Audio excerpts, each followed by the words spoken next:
Hmm. Was Shanice also going to be? I guess was she still on or? I'm still on. Oh, okay, yeah. You could go for yeah. Please go ahead. I'm going to introduce myself in my language first. So, Anin Bojo Boju, Shanice Indigenous, and Dobo to go Anishna Bemnang, Jajak and Dodem, Anishna Be Makade Kwe, Trono Dunjaba Minwa, Nabising Dunjaba, Debenjagane Nakuya Oma Winine. So, I said my name is Shanice Steele. My Anishinaabe name is Ndobo, which means to carry the ceremony. I'm Crane Clan. I'm Afro-Anishinaabe, so Anishinaabe territory. I'm Anishinaabe, specifically the Nipissing First Nation and Métis. My father is from Trinidad, but is also of Carriacou Grenadian ancestry. I have been doing most of my work around access to education for Black and Indigenous peoples within the post-secondary sector, but my kind of like side thing that I've been doing, by side thing I mean like my actual like real passion, has been around bridging the gap between Black Indigenous peoples and Indigenous peoples to these territories, as well as educating folks around Blackness and indigeneity and the fact that Black people are Indigenous peoples. We're just people who are displaced from our homelands. And so my work has really been around the education around that, around bridging the conversation of Black, Caribbean, Indigenous folks here on these territories and what that means when we talk about liberation and connection to land, and have been also writing. I'm also a writer, so I have a blog called Nutmeg and Sage, where I write opinion pieces on various things that affect Black, Indigenous, and Indigenous peoples to these territories. Chimigwich for having me, and I was interested to be a part of this really dope conversation because of the fact that I was saying it earlier before we hopped on camera, but I think oftentimes when we're talking about the relationship between Black Indigenous people and Indigenous peoples to these territories, it's often centered around the United States, whereas Canada has a little bit of a different relationship between communities because of the fact that the majority of Black Indigenous people here are new arrivants. And so that kind of complicates and changes the conversation that we're having, especially around connection to land. So, yeah, thank you. Well, thank you. Muchísimas gracias. I guess I'll reciprocate those good words and just say Marua Hueca, Nunanianza Gregorio Gonzales. Muy buenas tardes. My name is Gregorio Gonzales, and I'm Genízaro and Comanche from the western peripheries of Comancheria, which we now call or which we now know as New Mexico. And I've really dedicated my life's work to looking and exploring the intersections of race, ethnicity, and indigeneity, particularly within the US Southwest borderlands. And so earning my doctorate at UT Austin, that's really where the focus of my research was looking at non-recognized indigenous communities along the US-Mexico border who have a very different relationship to the settler state, as well as to other tribal nations situated along that settler state border, and particularly how North American settler statecraft essentially polices the capacity for these indigenous bodies to manifest in a way that is essentially, it's being policed in many very visceral ways, and yet there's a historical trajectory within which my work really tries to connect those kind of histories to their living legacies that exist, particularly in New Mexico. But like I said, something that my work has also really tried to go along the US-Mexico border and understand that space and kind of really trying to blow it up in a way in terms of thinking about how indigenous presences have been transnational for a very long time, and that these kinds of movements, and in this case, thinking about American Indian theologies of place or spiritual ecologies being able to exist and pre-exist, well before 2020 or 1776 or 1619 or even 1492. And that these distinctly indigenous secular and sacred geographies they're interwoven within the fabric of indigenous nationhood. And so as we think about those things, I guess this work has been really cool because now it's led me back to my homelands. And so prior to joining us here. I finished a teaching gig at Colorado College, so I have been doing my postdoc thing for a while, and but now I'm back in the homelands, and so I'm really excited to be here, especially in this place where I think Pueblo relatives have really been able to maintain their own secular and sacred governance structures over these lands that I now am able to be a part of, but at the same time knowing that this land has also been a fertile field for indigenous rights struggles well before 1776. So to be able to share this conversation with you, particularly about our Black Native relatives and the sort of the very long history of African diaspora here, particularly when we think of the Southwest, it seemed like a really neat way to be in dialogue with folks who I think want to have those challenging conversations, but that are willing to kind of think with me about kind of those unaskable questions. And I think so. I'm really excited to be able to join this space with you, and I'm and just being able to welcome your ancestors into the space as well. So I just Ura, muchísimas gracias. Thank you, guys. Again, this whole roundtable, the idea we talked about before is to be, semi-formal, possibly even informal to some extent, space to just discuss. And so feel free to exchange ideas and go into different tangents and stuff like that. If you go too far out, I'll reel you back in, don't worry. All right. Good to know. And and so one of the things, our last roundtable, one of the things that we discussed about, because it was very timely, we didn't even, of course, you can't really plan those kind of things, but with, a lot of the unrest that occurred after the George Floyd murder, our roundtable was like right after that. So and we had scheduled it for a while, and then all of a sudden it was just like all this crazy stuff happened, and then we were like, oh, okay, let's talk about Native American, African American solidarity in the middle of all of this, knowing, that one of the officers had run-ins with members of the Native community in Minnesota prior to, killing George Floyd even, and kind of bringing that parallel, like if we had looked at that issue with more urgency, this other issue that's always been an issue here could also been addressed, or at least this incident could have been possibly prevented. So just off of that, I mean, I know, Briana, you've done a lot of activism work, regarding police brutality and law enforcement reform and things like that. And also, we don't really, again, talk about Canada in all of this. So I would like to know, what are your thoughts, Shanese, as well, on the current state of law enforcement, police brutality, and policing in Native communities, and again, even Southwest. I mean, I know they also have their share of issues as well. So I mean, just chime in on like, what are you guys' different perspectives on that regarding policing of Black people as well as Indigenous people in those spaces?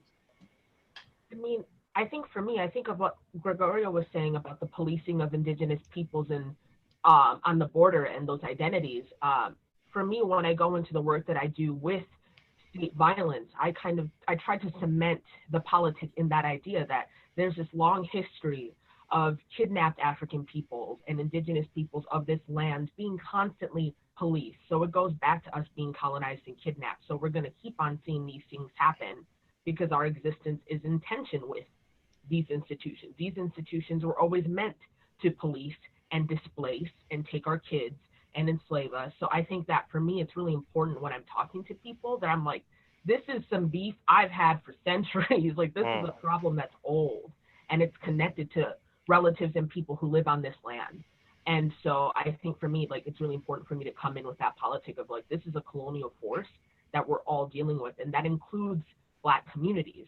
Sometimes people will veer into it being kind of a binary between what happens to Indigenous people versus what happens to Black people, when it's really the same problem. It's really the same force. So yeah, the fact that this police officer also had run-ins with Indigenous natives out there, Indigenous relatives out there, is not surprising. And it's very important for us to have that kind of politic of, oh, there's a connection here and there's a history, and then that also can lead us to ways we can build together to resist this type of violence.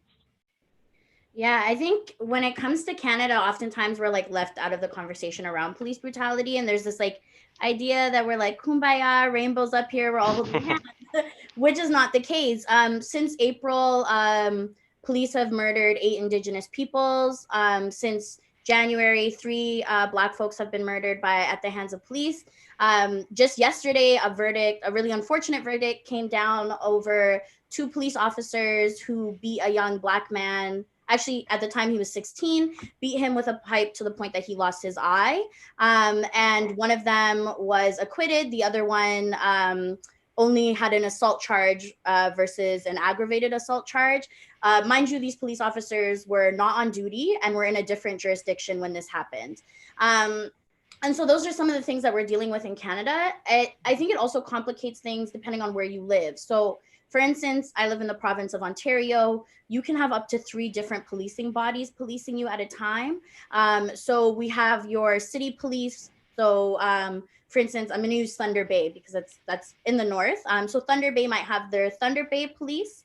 They might have their OPP, which is the Ontario Provincial Police. And then they might also have the RCMP, which is the Royal Canadian Mounted Police. And so there's 3 policing bodies that are policing Indigenous peoples in that area. The RCMP, which is a policing body that's used widely across the country and is more prevalent in the Western provinces, so Alberta, British Columbia, Saskatchewan, Manitoba. They were literally created to murder Indigenous peoples. The RCMP was created to quell the Northwestern Rebellion, which happened in the late 1800s by Métis and Cree and Anishinaabe communities in specifically Saskatchewan and Manitoba, where a Métis leader, Louis Riel, was murdered. He was hanged for treason. And so there's this history of the RCMP being a policing body that's literally meant to oppress, kill, beat Indigenous peoples. When it comes to Black folks' interactions with the police in Canada, if you live in the city of Toronto, you're 20 times more likely as a Black person to die at the hands of police. When it comes to policing on the East Coast, I had said before we started recording, there's a large Black Canadian population out there who are the descendants of loyalists. So those are Black folks who fought in the American Revolution and were brought up to Canada. And they're policed heavily. The racism towards Black folks on the East Coast it's disgusting across the country, but like the East Coast is its own history of that. And so, yeah, it's really interesting the way in which we're all trying to navigate how we're policed and the violence that we face. Unfortunately, a young Afro-Indigenous woman named Regis was murdered in Toronto in May. And so you're seeing like these acts of violence happening against Black and Indigenous bodies.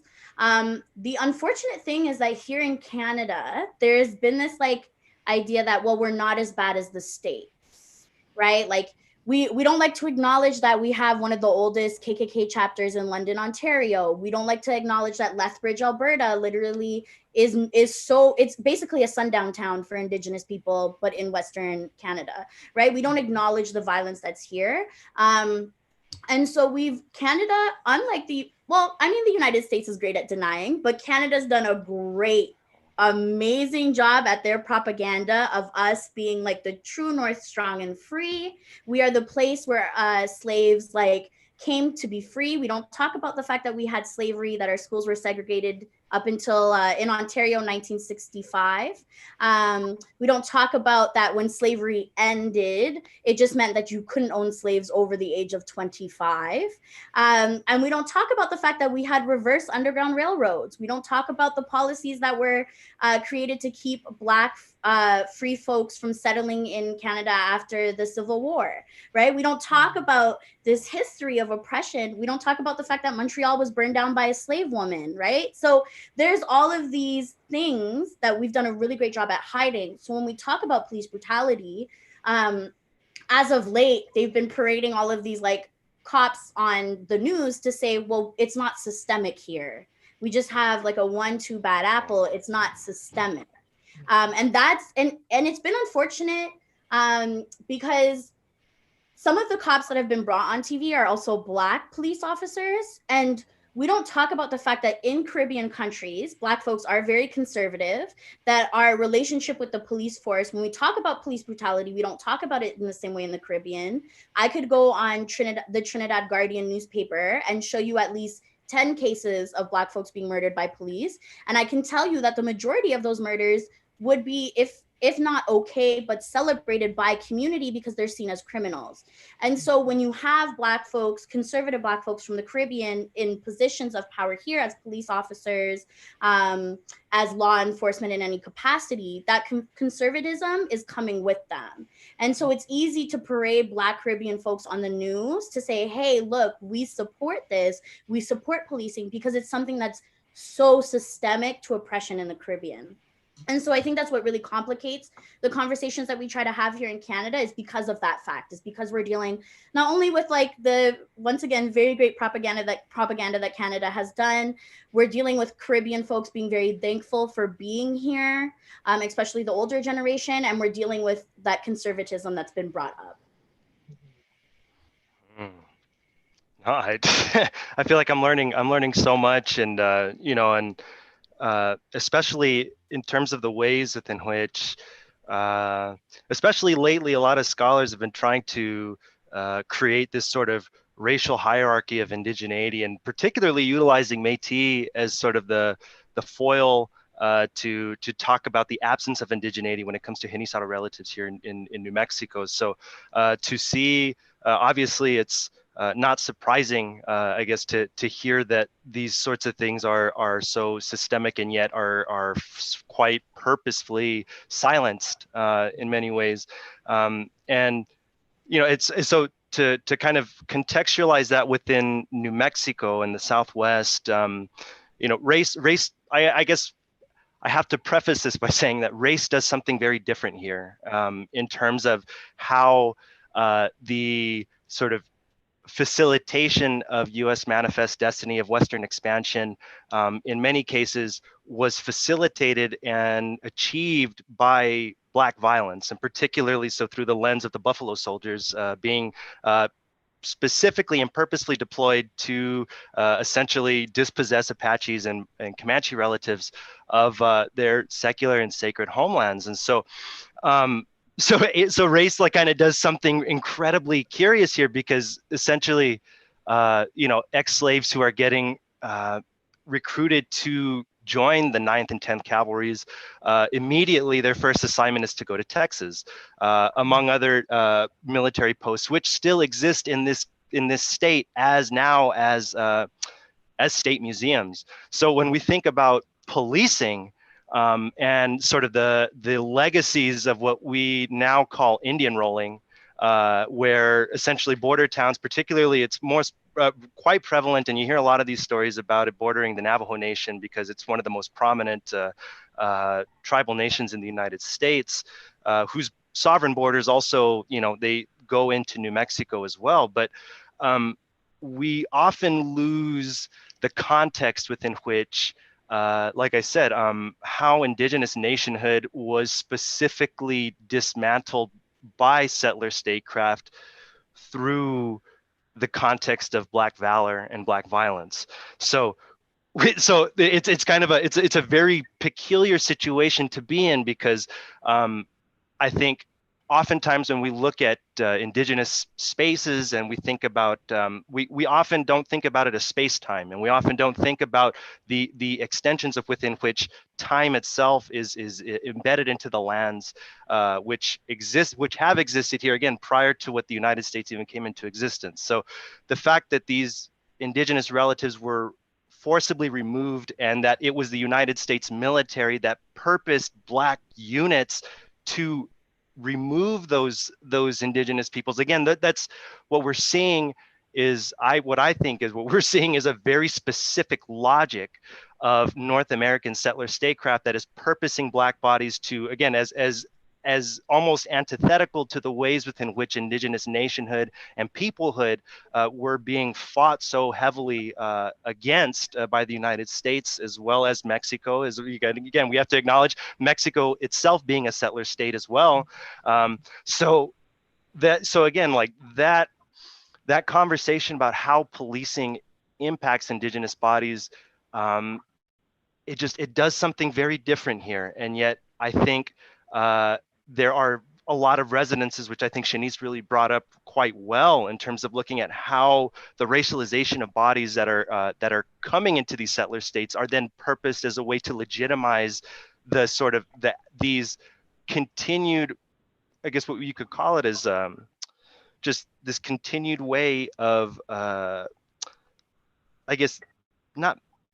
consolidating power and consolidating settler state power. And so so we have a lot to be able to talk about. And again, there's a much longer conversation that has to happen in order to really tease apart how North American settler statecraft is achieved in relation to indigenous self-determination and peoplehood struggles that exist along this specific space, but also understanding that precisely because of these experiences, like Shanese had talked about, and Briana, like they're so interwoven into a settler Anglophone narrative that is supposed to couch indigenous bodies and Black bodies as antithetical, when in reality, our ancestors have been fighting, and they've been fighting colonialism for much longer than we tend to give them credit for. So I think, as we're kind of trying to tease apart these specificities, it's important to also acknowledge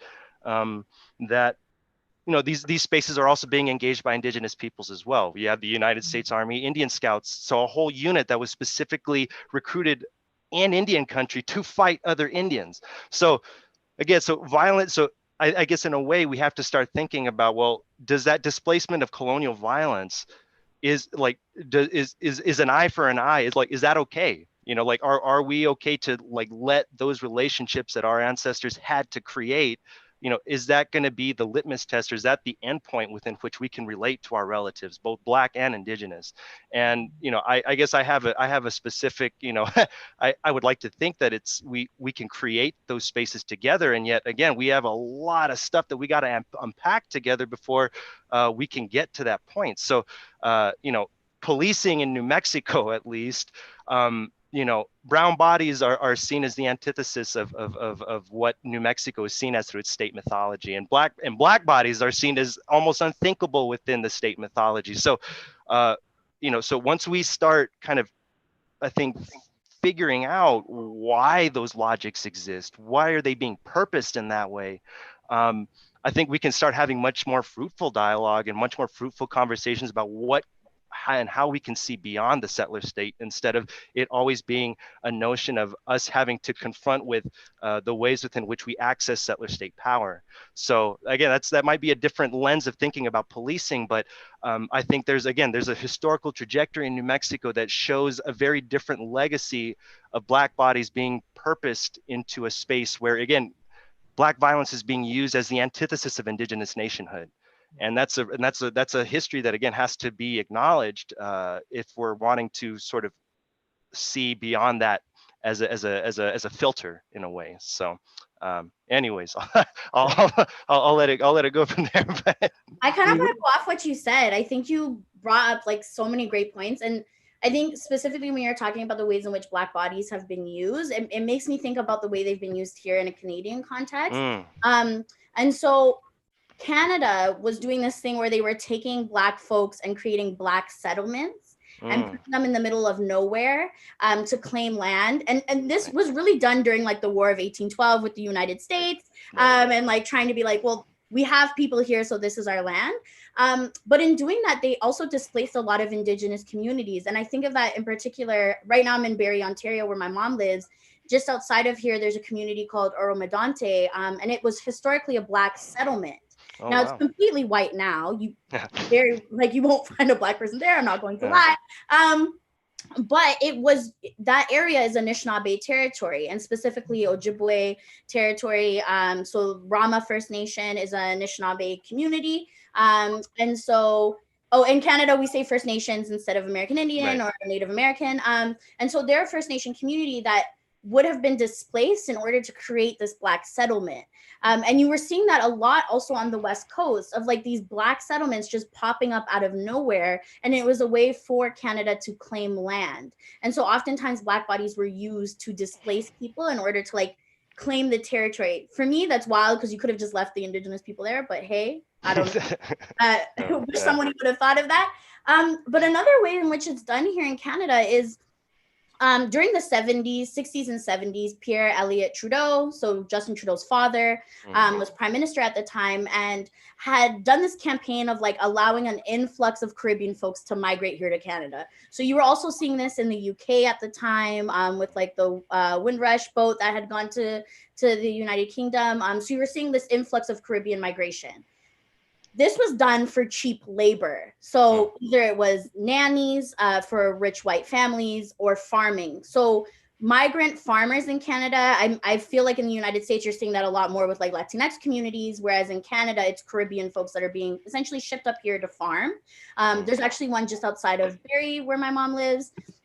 And so with that, they were displacing indigenous peoples to build these farms to then migrate Black Caribbean migrant workers here to work the farms for cheap labor. And so you were seeing this use of like Black bodies to displace indigenous peoples for commerce or for claim of land, and then using them essentially as cattle, as work, as property. And so it's like, when you were saying that, I was thinking about the ways in which Black Caribbean folks have been used in the same kind of ways here, to claim land, to displace, and as cheap labor in the north, like in Nunavut, which is one of our northern territories. It's kind of seen as like, well, it's Inuk territory or Inuit. In the United States, I think y'all call them Eskimos. We don't call them We're trying not to, you know. Yeah. We try not to. we don't do that here. I was like, I know some Americans do. We don't do that. Yeah, some do. Yeah. Unfortunately. So we refer to them as Inuit or Inuk. So Inuit means people. Inuk is one person of that community. And so Nunavut is Inuit territory. But what we're seeing now is an influx of like Caribbean and African migrant workers being put up into Nunavut, getting really high paid government jobs, which are pushing the Inuit out of work. And is contributing to like the further poverty in those areas. And so we're seeing the ways in which folks are like using Black people for like cheaper labor to push indigenous people into further poverty. And so like, yeah, that's something that's been like happening across the country, which then oftentimes causes this tension within our communities, and it hinders our ability to like actually come together. And I'm very much someone who's like, you can't kumbaya oppression. I am very much against just throwing Black, Indigenous, and Native American or First Nation, Métis, and Inuit folks just in a room and saying, "Okay, go. This is solidarity." Fix it, right? Because, like you said, there is a lot of pain that we have caused each other in our communities. Anti-blackness is rampant in Indigenous communities here. I've talked to folks who have told stories of their grandparents being in residential schools. So y'all call them boarding schools. We call them residential schools here. Their grandparents being in residential schools, and the priests and the nuns teaching them, Indigenous people are here, Black people are here. And so, and that hate of like, you're as an Indigenous person having darker skin. So if you hate your skin as a darker Indigenous person, you're going to hate Black people, right? Like it's been ingrained in them. So that's stuff that we have to work through before we just like start throwing people into community to work together. Another thing, the Anishinaabe in particular, I feel like we're dealing with is we've racialized our medicine wheel. And so we'll say the North represents the whites, the East in the yellow represents Asians, the South is the red and it represents natives, and then the Black to the West is Black folks.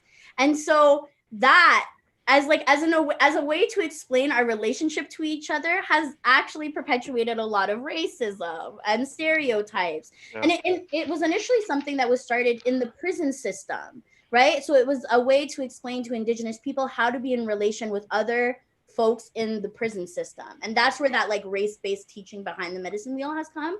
But yeah, it's like this forced thing to be like, okay, we have to get along because we're both oppressed. So let's find ways to like tell stories about each other that oftentimes come across as anti-Black or other things. And so, yeah, I very much agree. Like, you can't just throw people into a room and expect all of the pain and trauma that they have from that settler colonial violence and from each other and expect everything to be fine. And that's why you're seeing like a lot of instances, I'll say here in Canada, where, you know, we had our Wet'suwet'en actions that were happening across Canada, and that was to support the Wet'suwet'en people in British Columbia who were fighting a pipeline.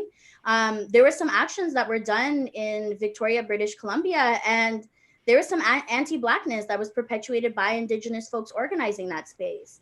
And it wasn't intentional anti-blackness, but the reality was we hadn't done that work. I don't know about in the United States, but in Canada, Black History Month is not a mandatory part of curriculum on reserves. And so you have folks, I think we oftentimes all can talk about this when we're talking about reserves. It's like you're leaving your country. You are a migrant now in the rest of the colonial state because you've only been around Native folks. You've only been on your reserve. You've been around people who look like you your whole life.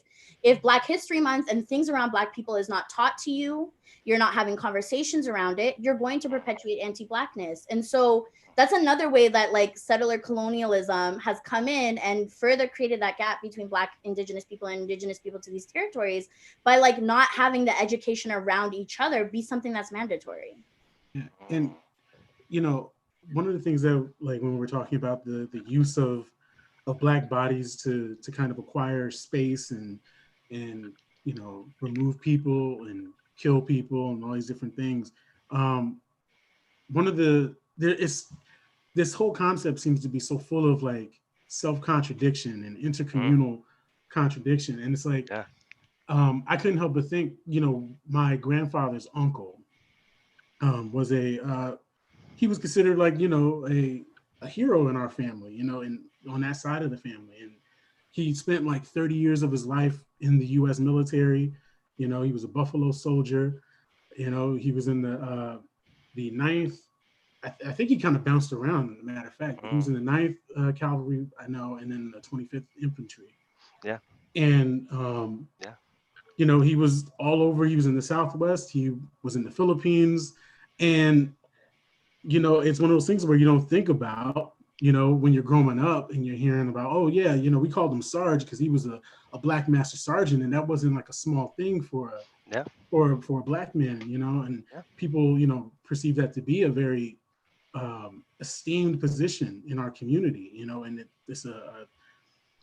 it's like that, it's kind of one of those hard things to kind of bitter pills to swallow, because it's like, well, yeah, like he accomplished something in that regard, but at the same time, you know, he was out there in the early 1900s clearing out the land, so to speak, you know. And when I'm looking up like these mass graves, like photos of mass graves, it was like, you know, he was also a part of that. And how do we reconcile that? Like the idea that like, well, this is somebody in terms of, you know, he was a respectable Black man, and he's somebody to look at in a certain lens from our perspective, but at the same time, you know, it came at this expense, you know. Is that what we want to be okay with? Like he undoubtedly killed Filipino people. He undoubtedly killed Native people in the Americas. And on top of that, that family, that side of the family, claimed Native ancestry on top of it, you know? And so it's like this weird dynamic, this contradiction. It was like, well, you know, my family were like, well, yeah, we're Native, we're Indian. We, you know, we came from, you know, these people in the East Coast, you know, and we mixed in with these people over here, and we're Black now, and this is how we view ourselves, but that's our ancestry. And you go out West and you take those same people, and whatever you didn't culturally subjugate, you kind of mentally subjugated and use them as a weapon against their own people in many regards. And so I think, I don't know, I think that's like one of those really tough areas that we have to reconcile, because, you know, people still put the Buffalo Soldier on, you know, a high level of esteem, in some cases it's rightfully so, but in other ways, like there's like those really difficult kind of areas that you have to reconcile, you know. And also to speak to more contemporary issues that also kind of personal as well. I mean, I graduated from the University of North Carolina at Pembroke, and it's in Pembroke, North Carolina, for those who aren't familiar. And in that community, it's a large Native American population, particularly the Lumbee, and we, the surrounding community has always had an interesting relationship with the school, because the school started off as a Native American school, and just like HBCUs, they were kind of built to indoctrinate and acclimate people to civilization and civilized living off the plantation or in white society. And then on top of that, there's also a racial and class dynamic that plays a part of a university being in a Native community, especially one that also has economic hardships and things like that. And so recently there was a Black Lives Matter protest in that community. And it was this weird dynamic where you had students who were of Native background, as well as African-American students and students of other ethnicities marching. And you had individuals from the community of Native background throwing things and, cursing out and threatening the lives of people who were marching. And so it's like, well, and on top of that, those who are familiar with the Lumbee, they also have a lot of intersection with African people. And so you have this very odd contradiction occurring at the same time. And I think, when we're talking about solidarity or the conversations that we were bringing up, even in the last one and in this conversation as well, those are kinds of those confusing elements that we don't need to, that we don't typically address. And we like to kind of gloss over and just say like Black Native pride and forget all that other stuff. But it's like, these are things that have to be addressed as well, No, it's interesting. I think what happens is that the reality of that conflict and that contradiction is erased, because that's actually always been there.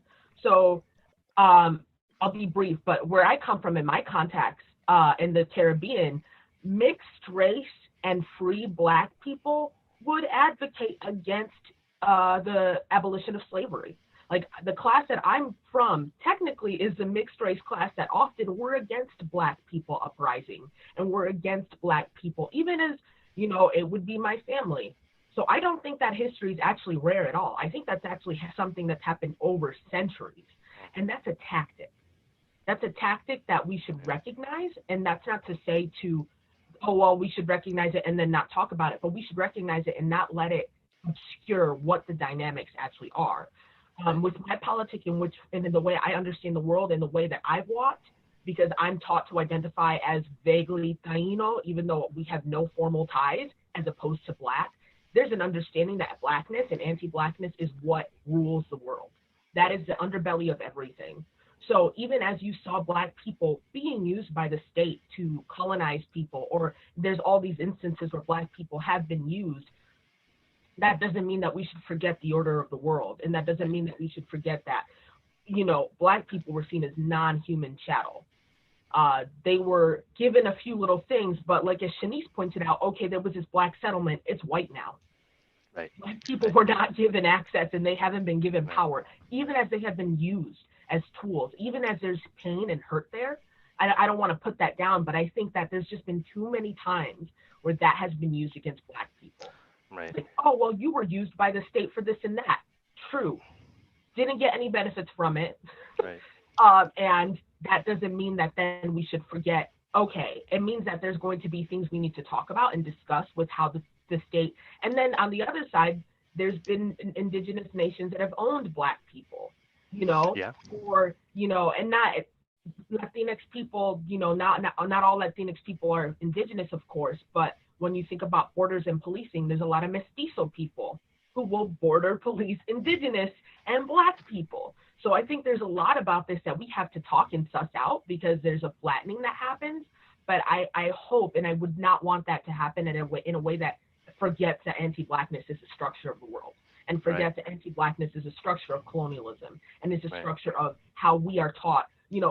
I am taught to identify in the Caribbean as Taino, not as Black. Blackness is seen as a slave class still to this day across Latin American countries. The violence that Black people experience is vast. So I think that should be something we keep in mind, even as we talk about these complex histories of who participated to colonize others or who participated to hurt, but not in a way that it becomes, well, that's why I don't like you, like I've just seen that happen too many times, which is what has made solidarity hard for me, where I end up being like more with Black indigenous people, because non-Black indigenous people can have these animosities that, you know, maybe people will say, well, it's rooted because you were used to displace us, blah, blah, blah. But it's actually rooted in white supremacy. When you press it a little further, it's just white supremacy. And if you're non-Black, you benefit, even if you don't, because you're still being assaulted by the same state, you're still being displaced. So it's goofy to actually still participate, but it's something that affects Black people, even in these solidarity spaces. And that's something that, as I've stuck in it, I have experienced and seen, and other Black people and indigenous, Afro-Indigenous people have experienced. And it's a difficult thing. Like, I just want that to be something that's clear. Like, yeah, we need to recognize these histories, but not forget the other histories in the order of this world, you know? Right. You know, perhaps one way, you know, you know, perhaps a tangible way to think about how endemic white supremacy is, even within the constructs of, again, like constructing those notions of, like, again, the antithesis of where Black bodies and indigenous bodies come together. You know, I guess what would happen if tribal nations were to act? So in terms of thinking about how anti-racism initiatives and how, again, this dismantling of white supremacy can actually be actualized within Indian country, like what would happen if tribes were to suddenly say, you know what, like they were to divest themselves of blood quantum based tribal citizenship requirements, right? Like what would happen if, like, again, because that is in and of itself, that is a logic, and it is an extension of a white supremacist racial science that has been purposed by indigenous nations in order to, you know, and as we even saw most recently with the Cherokee Freedmen, you know, it was specifically purposed to abrogate even the treaty responsibilities that federally recognized tribal nations have to former enslaved populations, which were then given full citizenship rights as Cherokees. So, you know, so I guess perhaps the question then becomes, well, you know, when tribes are ready to relinquish that power of blood quantum, maybe that should be the time that, like, we can start, you know, pushing for land repatriation, for example, in New Mexico, like in spaces that were seen as Buffalo Soldier spaces. Like, why not utilize that space as a healing tool, right? And so it's, again, so these logics are so but they're so endemic to the way that tribal nationhood is constructed in the United States, but particularly across settler state and particularly settler Anglophone contexts. So we have to, like, so on one end, again, you got to acknowledge the realities, actually, to the point where actually 143 years ago to the day, you know, Corporal Clinton Greaves was awarded the Medal of Honor for fighting Apache relatives out in New Mexico. So actually the award was given 2 years later, but the action happened in 1877. So these things are very real. And this man actually has a bronze statue at one of the state museums here. So again, perhaps the question should then be, well, what are tribes willing to do to dismantle that white supremacy that is so ingrained in the ways within which it has had to relate to the federal government through its own structures? You know, and perhaps blood quantum is perhaps one of the most brazen, I think, one of the most, it is an abomination, and yet we see tribes purposing that all the time. We see it being utilized. I mean, the fact that a social media movement has to culminate through the lens of hashtag stop disenrollment, like that's just a disservice. That's just a disservice to who we are as indigenous peoples, and it's a cop out to the ways within which indigenous self-determination can be seen. And yet I think, you know, the fact that, again, that tribes are so invested in those things, that we have, you know, and that their economies are so interwoven with what capitalism has required of not just indigenous labor and Black labor, but indigenous lands and Black bodies. Like we're kind of, again, I think we're at a moment where we can actually start asking some pretty provocative questions, and we can start seeing, again, how circular, in a way, these logics have become in terms of pitting our communities against one another. And yet, you know, knowing that there are actually tangible things that tribes can do and that Black communities can do in order to dismantle and divest themselves of that investment in white supremacy in that way. But, but I guess the bigger question is there a political will to do it? And that to me is a completely, that's a that's a whole other conversation, right? That's probably a whole other roundtable discussion altogether. No? So, yeah, where I come from, there is, where I come from, there absolutely is a desire, and there is people. I mean, I don't speak for indigenous nations, but I speak for the people who've talked to me, where there is a desire to break away from those state ways that, this is your nation, this is blood quantum, this is how your nation forms. I've seen a lot of people be like, no, that's nonsense.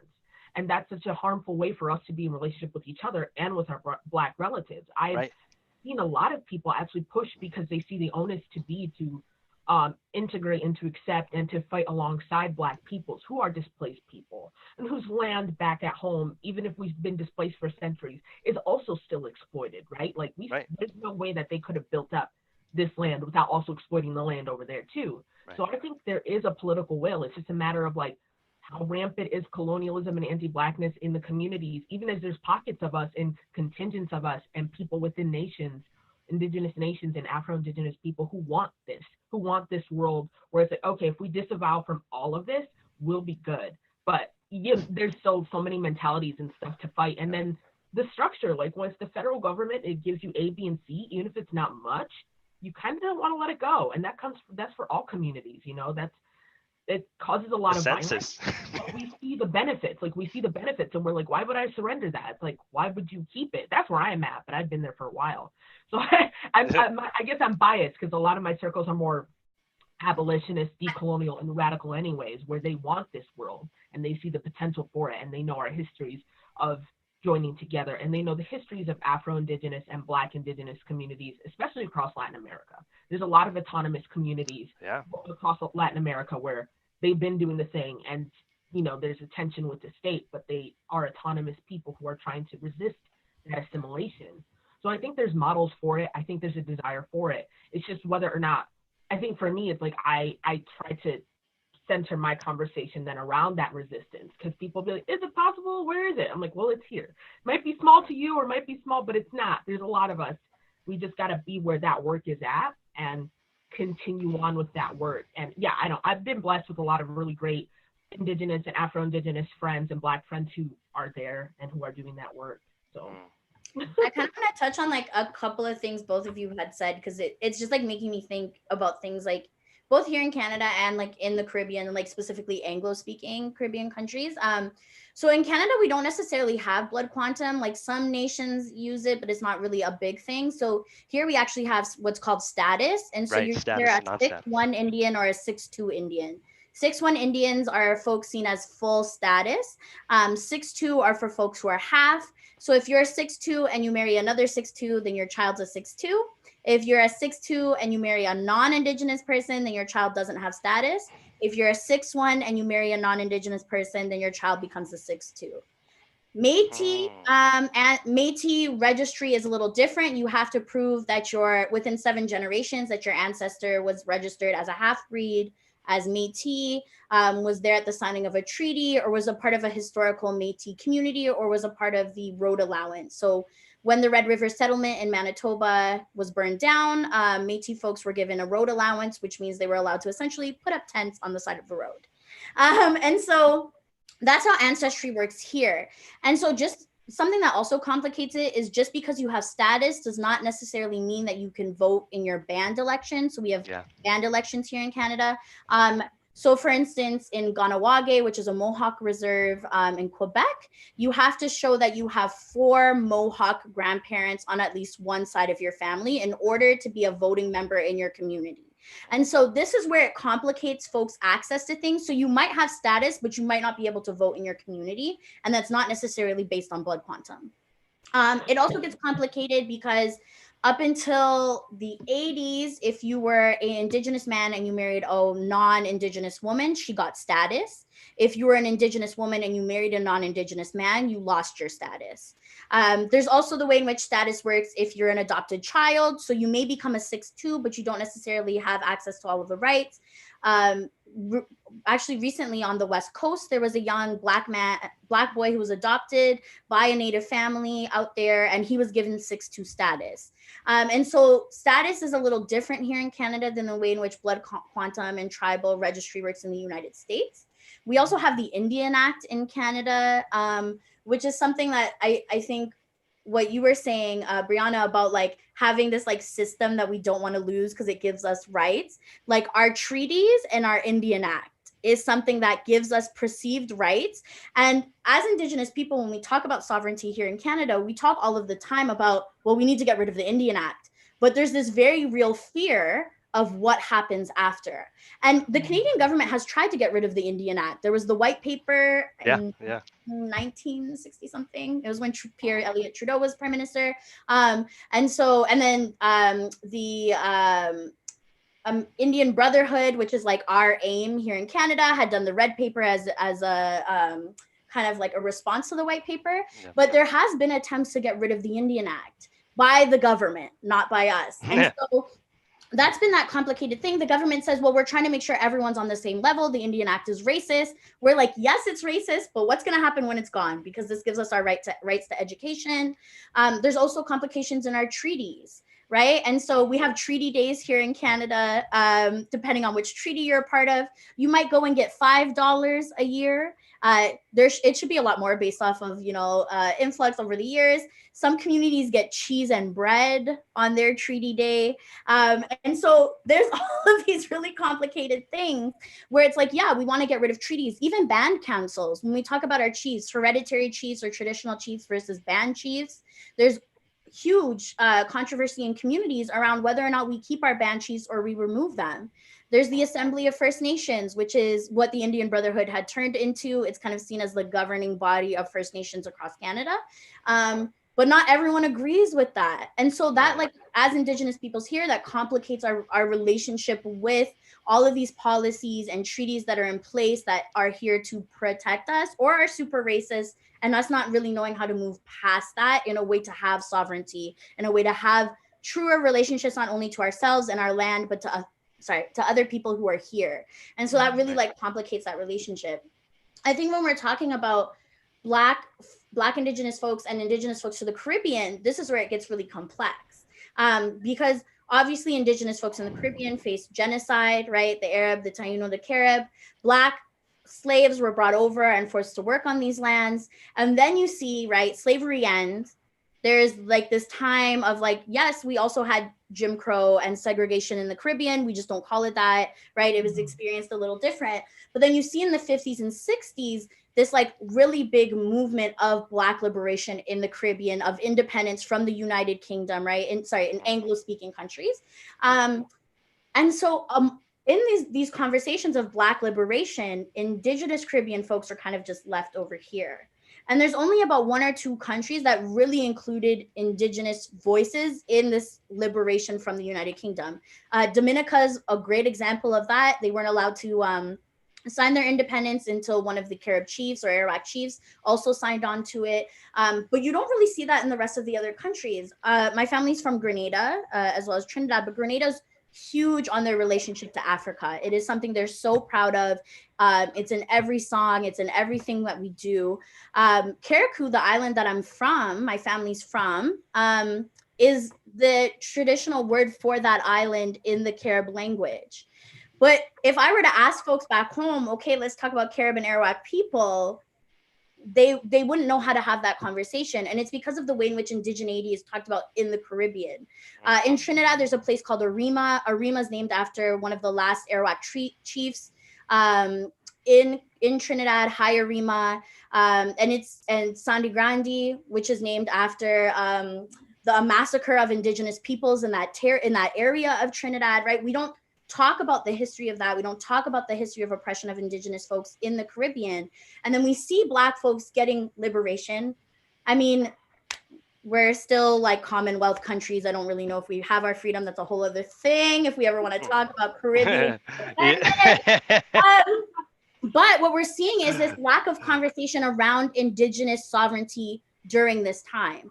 And so now you're seeing some communities in the Caribbean, indigenous communities, fighting for their sovereignty and fighting for land. And the folks that are hindering that from happening are Black folks. And so it's complicating that relationship in the Caribbean around Black and indigenous relationships, because while Black folks are asserting their freedom and liberation from the United Kingdom, they're also oppressing indigenous peoples. And so what does that relationship mean when it then is brought to these lands and you're having Black folks from the Caribbean come here and their understanding of indigeneity is completely different than anything we're even talking about. And you're asking them to understand indigenous sovereignty on these lands when they haven't been able to understand it in a way that's equitable in their own. Right. And so also, like, much like in the United States, where you're seeing African Americans being like, well, I'm mixed with Native, I'm mixed with Indian. In the Caribbean, that is something that we also do, right? Briana, you also talked about this. Like, I'm Arawak, I'm Carib, I have that ancestry, it's in me. In Trinidad during Carnival, we have headdresses and headpieces that are literally Plains Cree. We do not have Plains Cree in the Caribbean, okay? Unless they migrate there, but it is not, those headdresses are not ours, but because of the way in which the United States and Canada, right, has conceptualized what indigeneity is supposed to look like, and we all know what that is, right. Teepees, Plains Crees, right. Some turquoise jewelry, which also doesn't make sense for a lot of the plains, right? All of this like random pan-indigenous ideology of what indigenous people are supposed to look like, right? It's Pocahontas, it's Sacagawea, that's it. Oh, Sitting Bull, a 1-2 people, and that's what natives are supposed to look like. And so when Caribbean folks don't understand what indigenous folks back home looked like, they think, okay, if I want to tie myself to my Arawak and Carib roots, I'm going to throw on a Plains headdress because that's what Indians, that's what natives look like. And so recently, 2 years ago at Caribana here, there was a mass ban. So mass bans are like the costumes that folks wear. There was a mass ban with Plains Cree headdresses. And of course, indigenous people here were angry. They were like, this is appropriation. And it caused a lot of violence between communities because Black Caribbean folks were saying, well, we're trying to honor our Carib and Arawak roots. I don't understand why you're mad. And then people here were saying, well, that's Plains Cree headdresses. Those aren't indigenous to the Caribbean. And I was seeing like friends that I've known for years, like supporting people who are talking about violently attacking Black folks for wearing the headdresses in Caribana. Talking about really anti-Black things towards Caribbean people. And so it was this really hard thing because while yes, it was cultural appropriation, I was sitting here trying to explain to folks that to them, that's not what it is because they're honoring indigenous ancestry. And so I think like in a Canadian context, when we're even talking about these relationships, it's complicated even further by the way in which indigeneity is talked about outside of North America. Right? We also don't talk about the fact that Black folks are indigenous peoples. When we think of the Caribbean, we are just African indigenous people displaced from our homelands. And much like the Métis or the Mestizos in Latin America or here, we've gone through a form of ethnogenesis to create distinct and unique cultures and languages, but that are based in our African indigeneity. Right? But we don't talk about it in that way. When we say we're honoring our African roots, we don't look at it as honoring indigeneity. We don't look at it as connecting to our tribes back in Africa. We don't look at it when we're using words like in Trinidad, tabanka. Tabanka means deep sadness or longing for. And that comes from a Congolese word that means to be missing something, right? But we don't think of it that way. We're just like, tabanka, I feel this way, that's it. And so, yeah, I think when we're talking about Caribbean folks and indigeneity, we might have a 1-2 family member that's like, I'm Carib, I'm Arawak, I'm Taino, but we don't talk about it in the way in which we talk about indigeneity here. And we sure as hell don't talk about indigeneity with Blackness in the way we do around indigenous people from literally anywhere but Africa. Yeah, I think it just really makes me that much more appreciative of, so actually the first roundtable that I think the Afro-Amerindian Research and Cultural Center actually facilitated was with Shania Cordes, and she actually was a classmate of mine at UT Austin, and her work looking at Afro-Amerindian communities in Guyana. So her being from one of those communities, and I think just the way her scholarship really interrogates sort of those intersections of racialization and gendered violence and but also anti-blackness and indigenous dispossession in a space like Guyana, which which again, like I think we were very blessed, I think, to have the folks to be in dialogue, because at least in that program, not one of us was from or I should clarify, not one of us were federally recognized tribal citizens. So of all of the indigenous folks that were in our program, you know, none of us were from a US based tribe and had that sort of a political relationship into that space. And so it kind of offered a really fascinating opportunity for us to really interrogate things that I'm not sure we could have interrogated had we been another, I think, or even had our, you know, had our cohort kind of been constructed in a different way, right? So like, I think it's really awesome that I think there is this insistence on wanting to sort of, and in particular, I mean, it really had me thinking about how Mascogos are, you know, so Black Seminoles, so Black Seminole communities in Coahuila, for example, in northern Mexico, were able to, you know, well, they were one of the primary bases that the United States Army would recruit Indian scouts. And so there was this whole unit of Seminole Negro scouts that they were called, but their primary purpose, and so in these communities being settled along this specific border, what's funny is that it was the Mexican settler state that was actually going out to Indian country at the time of removal.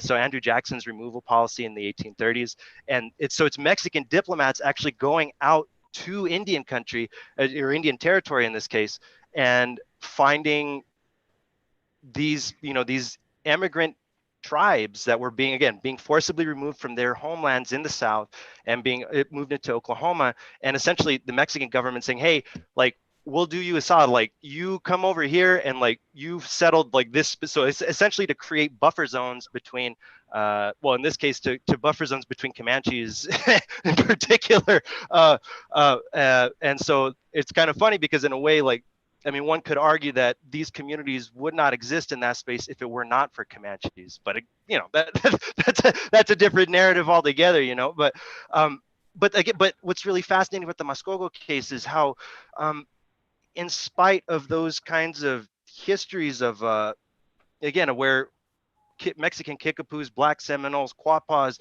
Cherokees, you know, this multinational effort by the Mexican settler state to recruit these indigenous bodies to fight Comanches and Lipan Apaches, like it did and it still does something to the ways within which that border is spatialized, and the way that we think about borderlands, and the way that we think about, again, the capacity for these bodies to come into contact with each other, whether it's through violence or whether it's through other space. So what's really, I think, important about, I think, Shanya's work is that she is really helping us, and I think she's providing these fascinatingly, I mean, distinct and awesome languages to really tease out how gendered and sexualized violence and racialization and how those things impact the capacity for what we think of as indigenous nations, like for them to coalesce as collective peoples, right? How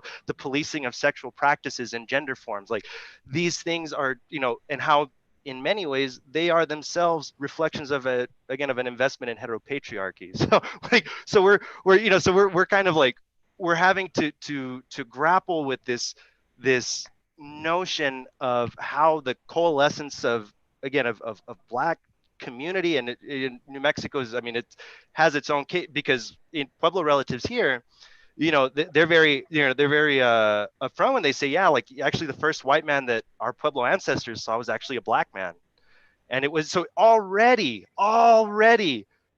the very instantiation of race relations between Black and indigenous folks is already compromised by chattel slavery that's being put out by the Spanish, by the Portuguese, by the Dutch. So again, so we're having to grapple with these historical complexities that maybe hindsight's 2020, in that we're able to think about these things critically as compared to where our ancestors weren't able to, and really perhaps didn't have the space to be able to do that. So I think to be able to share these kinds of words with you, and to be able to know that there are those, I think, similarities as well as those dissonances and assonances of, I think, of systems of oppression that I think that racialized bodies have to navigate within a settler statecraft construct. It, like, again, on one end it could be so disheartening, and yet I think what's been really neat is, at least again, focusing this work within the within the context of New Mexico. There has been a lot of work within the UNM Africana Diaspora Studies program to really interrogate what those intersectionalities look like, how complicated they are, but then also what are the possibilities within which, for example, like, so if Clinton Greaves was awarded a Medal of Honor, in 1877 for fighting Apaches, it also has us have to think about Pompey Factor, who was a Seminole, who was a Black Seminole man who won his Medal of Honor fighting Comanches. So, so you get, should we have to then deduce the narrative and the conversation to be like, well, should it be a 1-for-1? Should we have to, kind of uplift, and so in this case, particularly, what's been really fascinating is that now with the Native studies, at least, there's been this fascinating work that's being done about, and particularly a scholar named Sakina Hughes, who she wrote this awesome paper looking at African American racial uplift as religious colonialism, and particularly the ways within which African American missionaries were being sent out to Wyandotte country to essentially to Christianize, and to convert Native peoples in that space.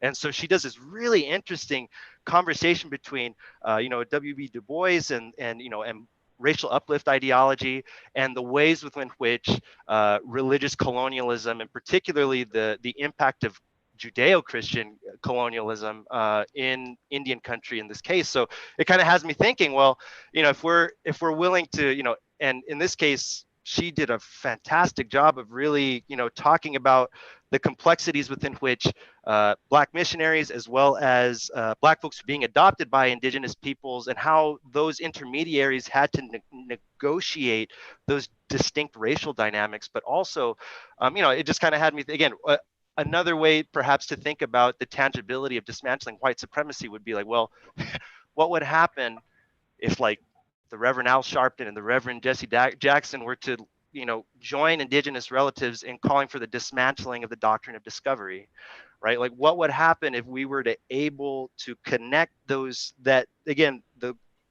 legal histories and the political discourse that is being so strategically used to pit our communities against each other, and to see it as also the space within which we can fight. And again, perhaps that's going to be a very complicated within a Black church space, let alone within the Roman Catholic Church and shit, let alone here along the border. No, so again, like these are, in many ways, they're unaskable questions. But I mean, if not now, when?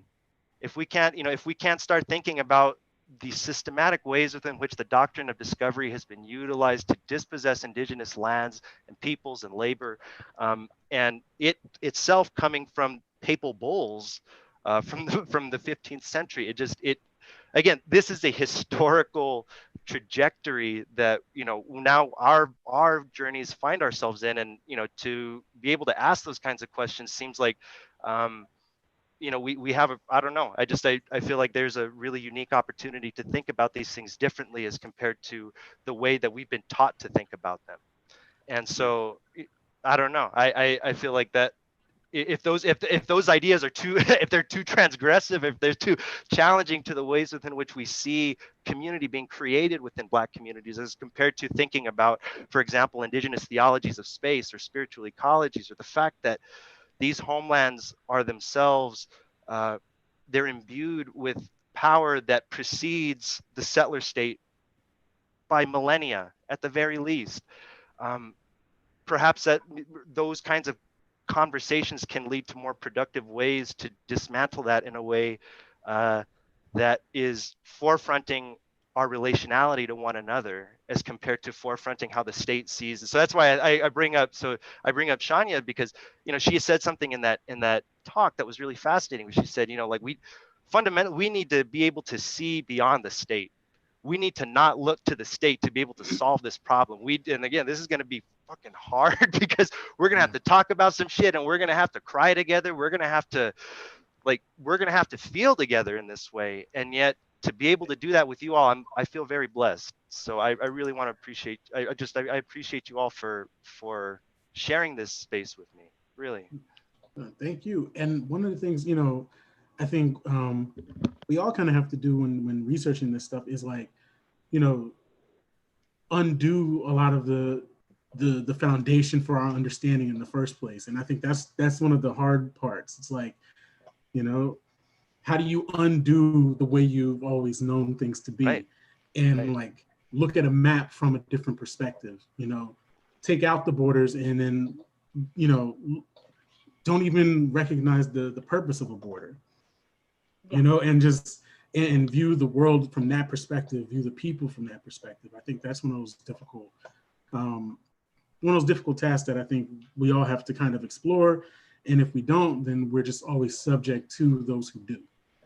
And so also we have a couple questions coming in. One person wanted, Gregorio, if you could clarify or / repeat the name of the scholar who was studying religious colonialism with the Wyandotte. Yeah, so her name is Sakina Hughes. She published her article, I think it's called, I think, Becoming an Almost Civilized Community, but it was published in NASA, or in the NACE journal, so Native American Indigenous Studies journal, in 2016. Okay. But yeah, it's a phenomenal piece. I highly suggest it. It's really it's really thought provoking. And also, one of the other earlier questions that we got was someone who also grew up with an extensive history of African American ancestors who engaged in military conflict. And how do we balance their individual accomplishments with the reality and the harm done? So, honestly, you can't. You have to disavow from that as a status point. You know, like I had to disavow from so much. Like I've disavowed Latinidad. There's so much I've unpacked and undone because I'm like, I can't esteem myself or find myself in this without hurting people or without engaging in colonialism. So I think you have to make a choice. What matters more to you, to esteem this person or to be free of a world wherein military conflict is necessary? Right. I don't think you can really necessarily, like you can maybe love that person on an individual level, like you knew this ancestor, you knew this relative, you can love them, but you really can't. Like it's the same with police. When people are like, oh, my dad's a cop, I'm like, your dad too. There's no reconciling that. And I feel like, I think that the big ask, because I have all these dreams and I don't think they're scary at all. I think it's, are you willing to do it? Are you willing to actually sacrifice all these things and be left? Like I have to, I came to a point, and this is a lot of Afro-Latinos or Black Latino people, like, okay, well, this is how I see myself, and then it changes because that doesn't make sense. And then I'm at this point where I'm like, do I even want to identify with Latinidad at all? Because of people knowing that I'm not African-American, so I don't disrespect that history, I will distinguish. Like, I come from a specific context in the Dominican Republic, and then in the Midwest, because I'm from here. But other than that, I've also divested from that. So I think that we need to have more conversations about divesting, even as we only know ourselves in these histories or only know these people as like they're accomplished and we love them. We have to divest because those histories they don't ultimately honor us. They didn't serve us. I think that's my main thing I want to impress. Like, we've been used as tools to oppress, but Black people have no power to oppress. We didn't oppress anyone. We were used by the state to oppress. We were used by the state to displace. And we've got nothing in return for it. So why am I going to be proud of that? And maybe that's a harder thing for people to face, but that's personally where I'm at. Like, I don't think people really. And I mean, I myself, I mean, my whole family, like, I'm military kid, both of my parents, 20 years, plus in the military, grandparents. My grandmother was a USO girl, the whole nine, like going all the way back. And, and I think when you do have to reconcile that to some extent, you know, my mom would tell me like, hey, you know, when it came down to it, I had to follow orders when it came to certain things, you know, if I had to go to war, whether I agreed to it or not, I signed on that dotted line. I joined the military. That's what I got to do in order to take care of my family. And it's more of like that. And it all kind of, I think in most cases, when it comes to minorities in general, but especially when it came to African Americans in the military, it always came down to the economics of it. Like there's stability in this.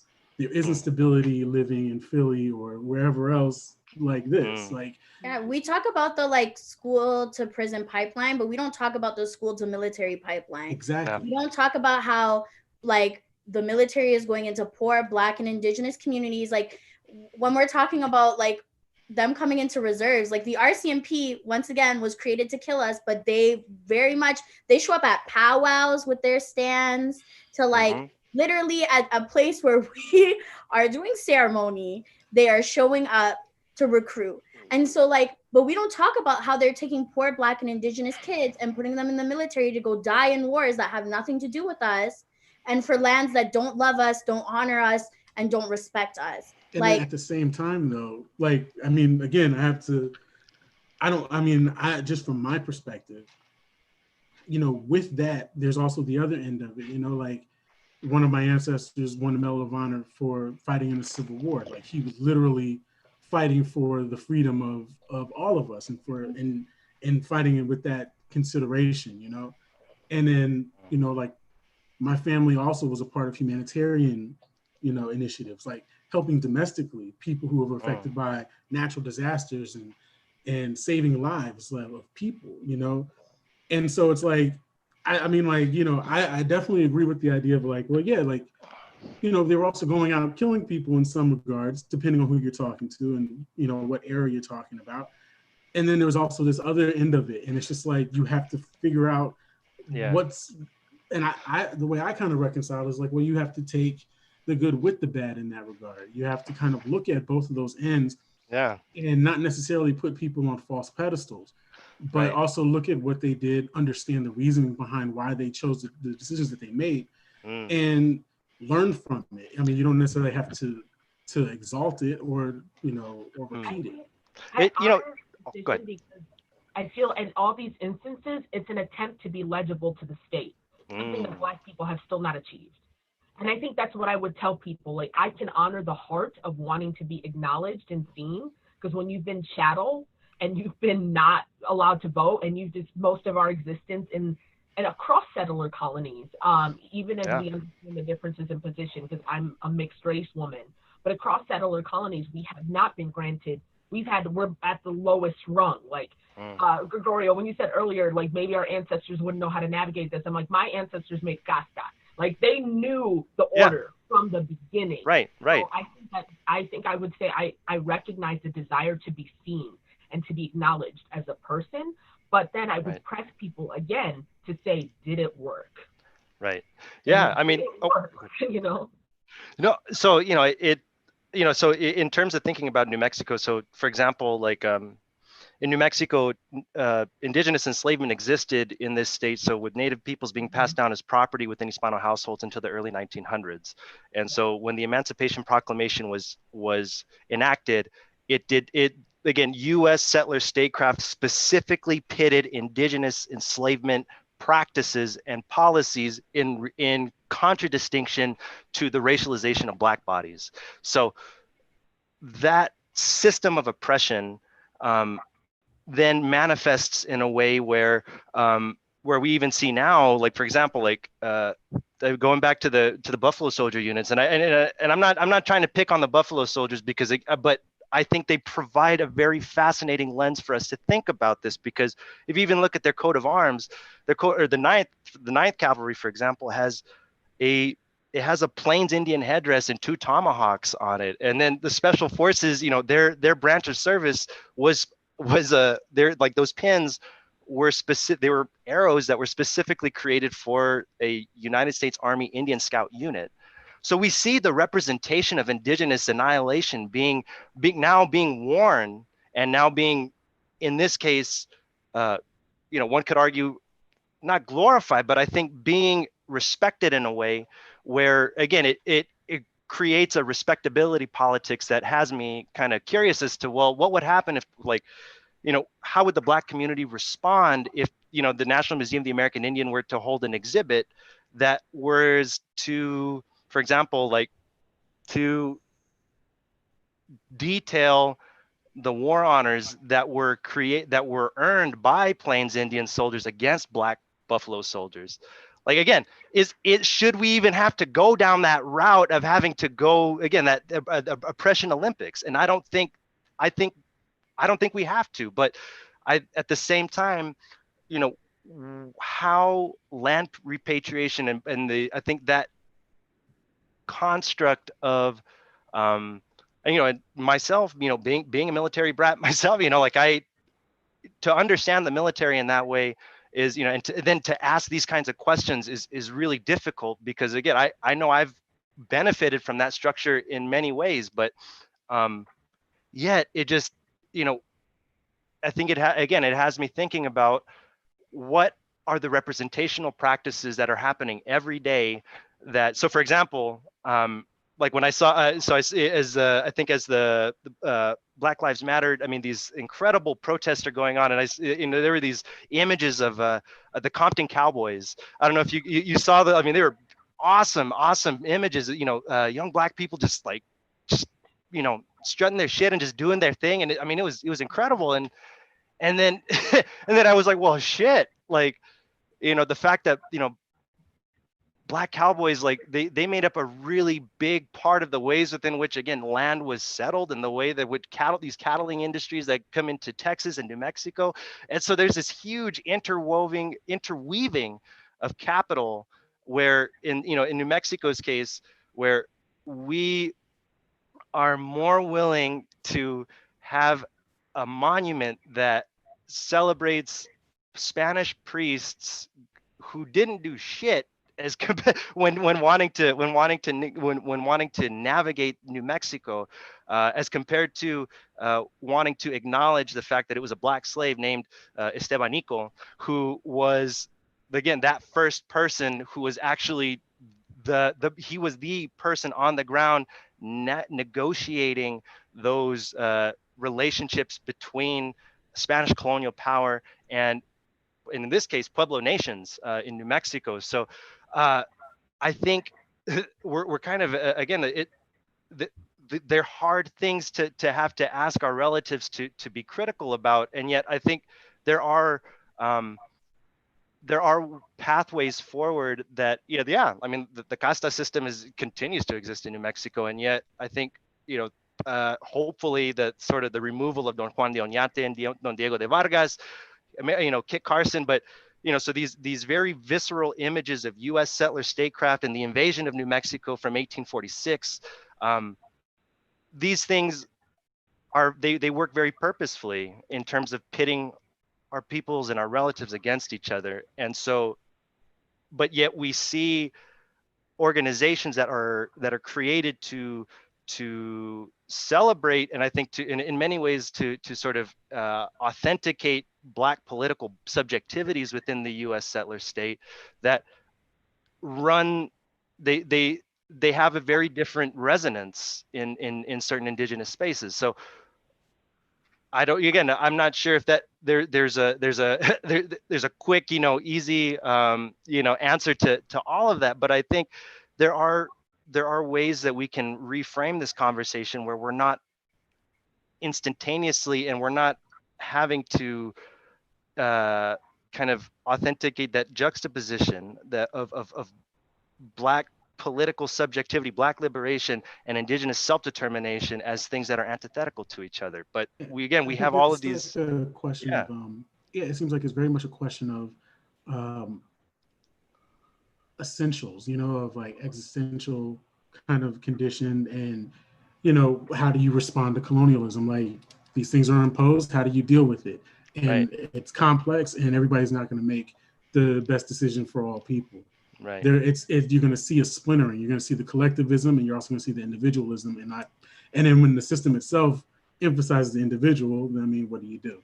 Yeah. I'm wondering if folks in the States are dealing with the conversation around land back. So land back has been like a huge movement in the Indigenous community here in Canada. Yeah.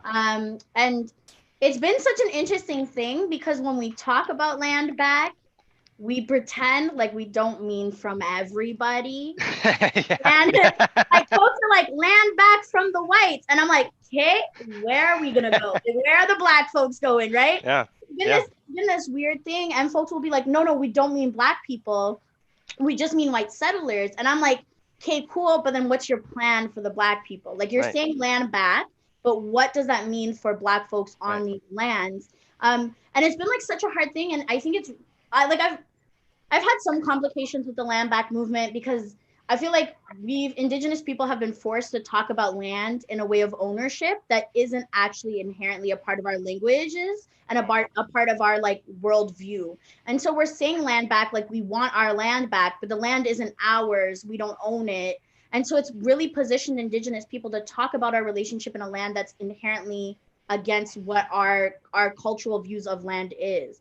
And so, yeah, so when we're saying land back, I'm always like, okay, but like how are we talking about it? And are we doing it in a way that sounds more like a colonial framework? Are we doing it in a way that's more true to ourselves as Indigenous peoples? And does it look like us having stewardship over the land? Does it look like us having relationship over the land? And then also just once again, where do the Black people go who like are here oftentimes not of their own free will, oftentimes have been forced here because of wars and colonialism and violence in their own countries. Like my grandmother left Trinidad because as a dark-skinned Black woman, she could not get a job and she had to leave. And so, yeah, I think it's like when we're talking about land back, like what does that mean? But it also got me thinking about, you know, the Black Panther program and like 40 acres and a mule. Like, where does those 40 acres come from? Like, whose land is it? Is it the Indigenous nations who own slaves? Are they giving up their land? Is it everybody? And so I feel like when we're talking about land back, when we're talking about Black folks' relationships to these lands, and something that I've been thinking about more, and when I'm talking about relationship to land as a Black person into these lands, so like for me, while I'm not from, my Blackness isn't from Canada, right? Like it's from the Caribbean. Black folks and Black slaves have been brought here for over 400 years. And so that means because I don't know where in Africa I'm from, I don't know who my family was. To me, anyone who's a descendant of slaves is in relation to me. And so that means that if there's Black bodies buried in these lands, I have a responsibility to these lands.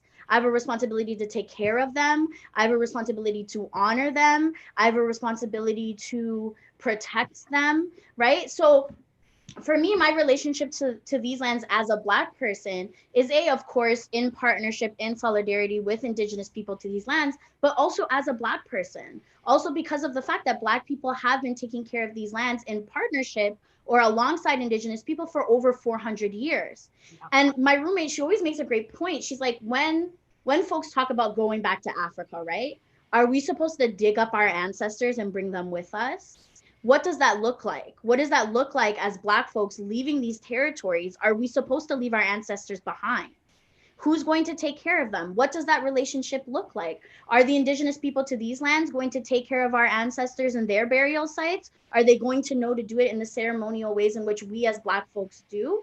Right? And so it really makes me think about when we're talking about land back, when we're talking about even as Black folks returning to Africa, what does it mean for the 400, 500 years of ancestors that are buried in these lands?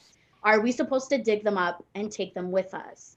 What does that look like? And so, I mean, I'm sure no one has an answer to that right now, but I think it's something to think about, that when we're talking about Black folks' relationship to land, when we're talking about land back as Indigenous peoples and sovereignty, like what is the relationship to people? And listen, I don't care about what people do with their ancestors. I could care less. They can do what they want.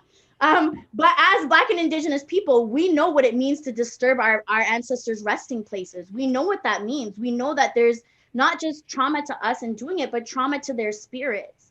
And so I always think about that. Like what does it mean to leave them behind? And is that something that we can even do?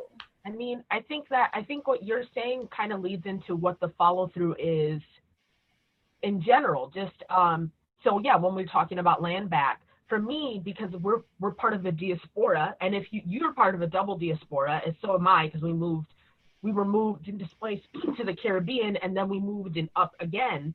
So I say that we carry our indigeneity on our backs. Like wherever we go, we find a way to practice it, and we find a way to build relationships. So while I might not be officially indigenous Carib or Arawak or Taino, my people built relationships and they built their indigeneity there. And my culture is a mix of those cultures. And then I've come here and I've learned a lot from Anishinaabe people here. And I've also then learned how to practice and respect the land. So I think that it becomes a question, you know, of what do you want, what relationships do you want to build? Do you want to keep on remembering these ways that white people used Black people or used indigenous people? Or do you want to tangibly talk about what we can do and what we have to do? I'm not going to find a homeland so long as settler borders exist and settler definitions exist. I will be stateless. And that's why I am someone who is against the idea of states, because I don't really fit anywhere. I am told to go back, but if I go to the Dominican Republic, I'm not really from there. And my Black ancestors are not from there either, honestly. Like, we've made that our home, but there's another place that we're from.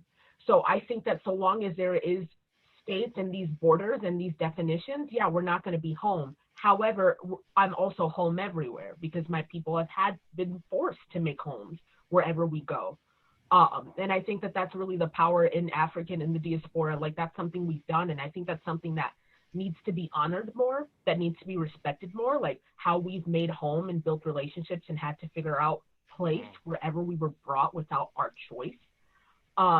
And so I get the repatriation movement within Black communities. I understand, but I know that the DR has a lot of Congolese people. Like, that's where our ancestors was from, the Congo. But I'm not a Congolese person, so where would I go and why, and what would my intention in that land be?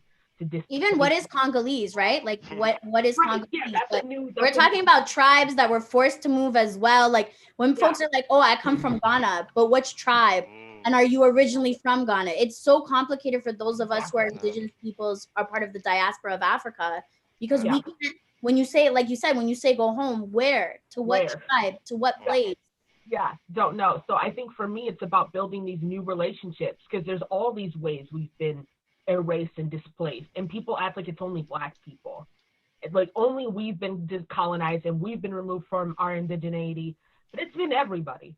And we're all in a journey back, and we're all in a journey to reclaim. And we've all been tokenized by the state to oppress and hurt, except who actually has the power to do that. Like, I think power is really key here, because Black people have never had the power to do anything. They've been used by the state, but it's never benefited them. They've never had the authority to do anything.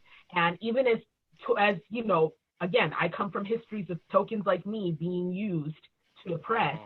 And when you think about the relationships that the Dominican Republic has with Haiti, the DR is still not that well off. That's not to erase how we have hurt Haitians and to erase colorism, but it's that we do this shit and then we don't actually get anything from it. And that's what I tell my parents. I'm like, what does this get us? And caste is still something we have to be mindful of. I'm not trying to say it's not, because I benefit from that greatly. Even as that can be, I'm just seen as Black here largely in the US, but in Latin America, I have a task position above darker skinned Black people. So I think like all that is important to name, but I think it should inform us going forward and having these really clear conversations. And honestly, anti-Blackness needs to be centered, because again, that is the way in which everything was colonized. That is the language and the hierarchy that exists. So it is an oppression Olympics, because the people at the bottom of the barrel are the people that need to be censored, and that is how we'll be a world when Black people are free. That's when the borders will be gone, because we can't exist while there's borders telling us that we're chattel slaves or not people.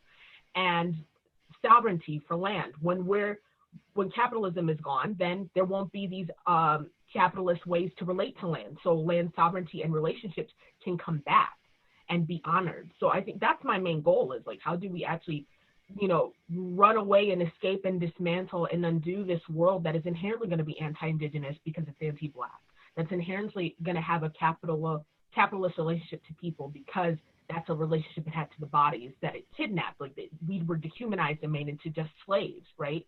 So I think it's like we have to learn these histories We have to undo this binary where it's like, oh, it's Black people versus no. It's how have white people used different people as agents for the state? But even knowing that, what is the order? Because Black people cannot oppress anybody. We have no power to. Historically, even as we have joined and participated, it always still just landed us back at the bottom. So I think I really appreciate, again, my friendships and my relationships with indigenous people, with Afro-Indigenous people, because I feel like we have so many great perspectives on how to, as individuals, talk about this, but also join together. And okay, this is a relationship. Briana, has a relationship with these people in this land, and she's cool here, and I'm gonna build it wherever I go. That's my politic. Wherever I go, I'm asking permission, I'm building relationships, and I'm bringing that back to Black communities. And that, I think that's really key for me in the work that I do and the perspectives that I do, and then honoring Black communities and their journey into indigeneity and displacement, and then finding themselves back, and how that is inherently going to cause tensions with these institutions that exist, right? And wanting that tension to exist so that we don't get comfortable. Like we can't have land back and honor Black people. Or we can't have capitalism and honor Black people. We have to have land back, honoring Black people, honoring indigenous people, pushing away all these colonial modalities with which we relate to the world and relate to each other, and usher in a new world that has a lot of the vestiges and the understandings of the past and the current, because it never went away. There's all these relationships and ways for being that we've had. They're just obscure. They're not going to be new. There's going to be a lot that's new, but honestly, a lot of it's going to be what we already know and what we already practice. Or what I totally agree. I totally agree. I think for me, you can't have liberation here if Africa's not liberated. Like I can't, it doesn't make sense. Even when I think of the Caribbean, like the Caribbean cannot be free unless Africa's free, right? Like if I could be free here all I want, at the end of the day, Black people are not free if Africa's not free. Indigenous people are not free if Africa's not free. So I totally agree with that. I think it's so interesting that even the way in which we talk about liberation, when we talk about land back, when we talk about resistance, it is so centralized around North America. And that's done because at the end of the day, North America has conditioned all of us to think that we are the center of the world. And so when we're talking about our liberation movements, we're like, okay, Black Lives Matter, police brutality, we got free Black folks here, defund the police here. But we bringing into the military, we don't talk about defunding the military so they're not going into Africa and bombing Black bodies, and going into Africa and raping and kidnapping Black women, Black children, Black bodies as a whole. We don't talk about defunding mining companies that are going into Africa and mining gold and mining diamonds and mining the land. We don't talk about it. It was so interesting. I saw Prince Charles say that the UK has a debt of gratitude to the Caribbean. A debt of gratitude. No. Gratitude. No. Wow. No. This is gratitude. No. Run us our checks. Run us our islands. Run us Africa. And then maybe we can talk about gratitude. Run us everything that you have taken, that you continuously take, and that you still have. Until the bank accounts, the vaults in the Buckingham Palace are empty, I don't want to hear nothing about debt of gratitude from anybody. And that's including the United States. I've heard the rumors that Fort Knox is actually empty, but until that is really empty, I see the door open and all that money has been returned, I don't want to hear nothing. Like, for me, this liberation does not make sense if we are not talking about it in a global context. We can defund the police here. We could, fight for Black liberation. We could have a Black and Indigenous person in every single political position in the country, both in the United States and Canada. Every lawyer, every judge, any position of power could be Black and Indigenous peoples. And at the end of the day, none of us would be free. Because we haven't dismantled the system that's in place to oppress us, which is why you see what you see in the Caribbean, which is why you see what you see in Africa. Because despite the fact that the British and the French and the Spanish and the Portuguese supposedly left, right? They left their systems in place, and all we did was put Black people in positions of power to continue to uphold that system. And that's why we're still in poverty. That's why we're still oppressed. That's why we're still facing violence. So for me, I'm very much someone who's like, I don't care about working in the system, blow it all up. Let's build something new. But that's why working in the system doesn't actually work, because even the best, even any one of us could go into a position of power. At some point, we would have to compromise our morals, compromise our commitment to our community, compromise our commitment to self in order to continue to function in that system. And so it doesn't matter if we go in as radical. I mean, we probably wouldn't get elected, but say we did get elected, as radical as we are, at the end of the day, the system itself, even if another politician didn't try to shut you down, the system itself would force you to compromise that stuff. And so I think, yeah, for me, it's like, it's dismantle everything. Let's put into power things that make sense, so that when we put our community members into those positions of power, and even remove power, when we put our community members into positions to help community, then we're not going to see the replication of the same things. And you see that there's a indigenous community in Chiron, Mexico. They got rid of all of their politicians, their police force. They have not had a murder or a kidnapping in the last 9 years.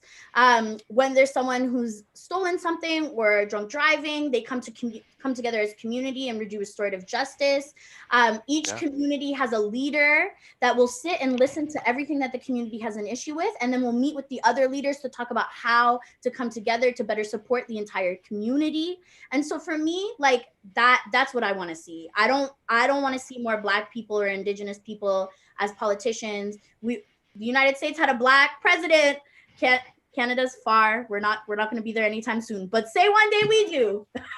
We get an indigenous person in power. That's not going to mean anything to me, because at the end of the day, it's still the same system that's oppressing us. And so, yeah, I feel like I went on a tangent, but I'm really for dismantling, including post-secondary, y'all. We really need to dismantle post-secondary and build something that makes sense.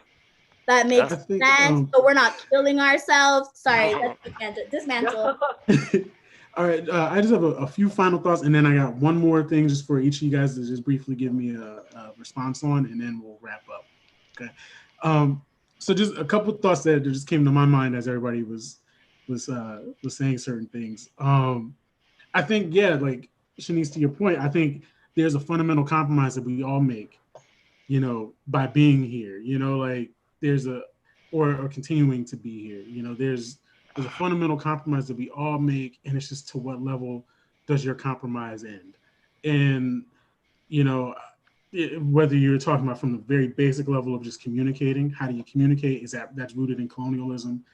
You know, the way we see value in things that's rooted in Euro-American capitalism. I think all these aspects of being, like, there's this fundamental compromise that we make, and I think, you know, trying to undo that, I think is the task at hand, you know, and like in figuring like, how do we undo it without unmaking our own minds and our own selves in the process, I think is the difficult question. And I think that's something we all have to challenge ourselves with every day, you know? And I think also, like, I agree to an extent, personally, I agree to an extent, the idea of like, you know, oppression is happening everywhere, not just in America. And we have to also look at, you know, liberating Black people around the world and liberating people around the world. My position, at least currently, at least my take on things, is that Euro-American capitalism, the entire world is responding to that. And Euro-American capitalism, the baseline for that great experiment was here. And it was predicated off of Africans on one end of the mode of production and Native Americans on one other end of the mode of production, whether it was relations to power, relations to production, or labor force. And the second you can figure out the secret to undoing that machine without blowing everything up, that's how you figure out how to manage the rest of the world, or how to alleviate that same issue for the rest of the world, because we're kind of the start of the problem that you're seeing everywhere else. Like this colonial issue it's everywhere, but the way that it was done here, it was kind of like modeled here and then exported. And I think once we kind of get down that road, we can kind of prevent that neo-colonialist idea, you know, like we can kind of get rid of that idea of like, well, the second we get rid of this person, the white guy in the room, we're just the same white guy, just in a different suit, you know? And it's just like, I think you have to just figure out how it works here and how we can undo it here in a certain way that's helpful and beneficial to us. before we can even look at everybody else, because we'll still be dealing with the same problem from a deficit, because we're not looking at the new innovations that are coming out of this system. And but yeah, I mean, like the idea of like, and lastly, the other thing was yeah, it's great that everybody's issuing apologies now. I thought it was so fun and interesting to see like how much the world seems to love Black people all of a sudden in the past like couple months. It's really a phenomenon. However, you know, nobody from Brooks Brothers has ever offered me a suit, you know, and the Pope is still wearing gold that he got from Mexico. Yeah. You know, I mean, these are real things. Like there's companies that are still like, I still got to pay insurance. None of these insurance companies that got paid off of my ancestors, you know, they're not giving me that money back. You know, we're not looking at those fundamental, you know, contradictions in you know, the lip service of it all, you know. And I do think that's one of those things where we have to also examine. And when we're talking about, even with like repatriating and going back to Africa, I know they have the year of return that occurred, and it's kind of one of those things where like it's just another way of, again, of like just using the bottom rung of society, you know, and using us because, you know, to help the economics of the space, because we're economically American, but we're racially nobody, you know, we're ethnically nobody. And so, but economically, you know, we're American. So we can bring those American dollars to another country, but then again, we're still feeding that same Euro-American capitalist system with the new suit. And so I do think those are great questions. I think each of those could be branched out into other roundtables that I'm very much happy to host. And then lastly, though, I definitely want, you know, these to not just be talking head situations. So I want everybody to kind of briefly just discuss tangible things that people can do going forward, or tangible things that we all can collectively do that can actually enact change, or the change that we want to see. But I guess we can start with Briana, move Shanese, and end with Gregorio. Yeah, I mean, I think for me, when people have asked me, I'm like, I'm reading books, and I also literally just started to show up. Like I went to Standing Rock, and I think I was completely out of my depth in terms of like knowing what my relationship was there. So I just started to show up to more events on the land. I was like, I need to know the people of the land that I'm on. I need to build these relationships. And then what are their desires and needs? But also being very clear and educating myself on my culture and my position as a Black woman, and bringing in African American and other people in the diaspora into those spaces so that they can assert themselves and be centered. So I think like tangibly, it's like you have to start showing up and meeting people and, you know, pushing for the politics to be better, at least for as a Black person, it's like, you know, start showing up.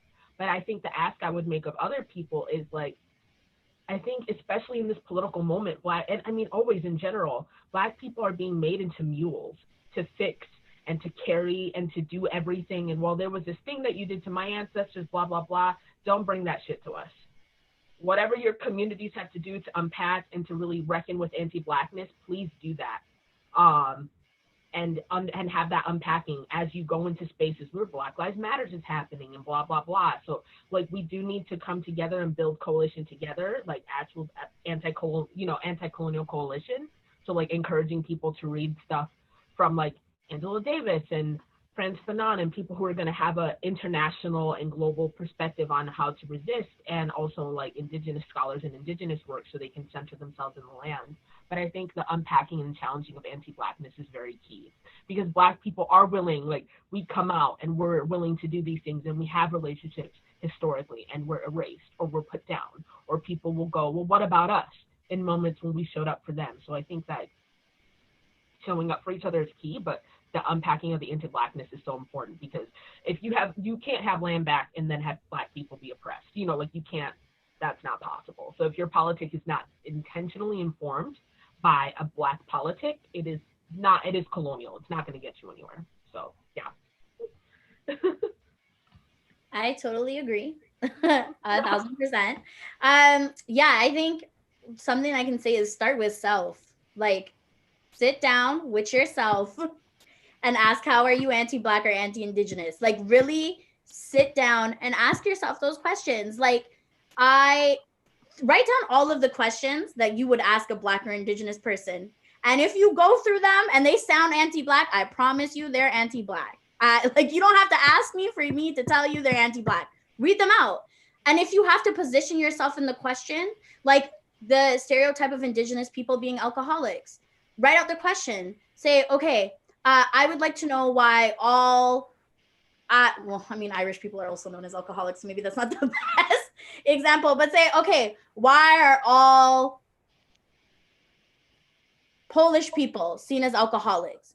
And if you read that out and it offends you as a Polish person, then don't ask that question of an Indigenous person, right? Like, don't ask questions. Don't come out here and interact with folks in harmful ways. Unpack it with yourself first.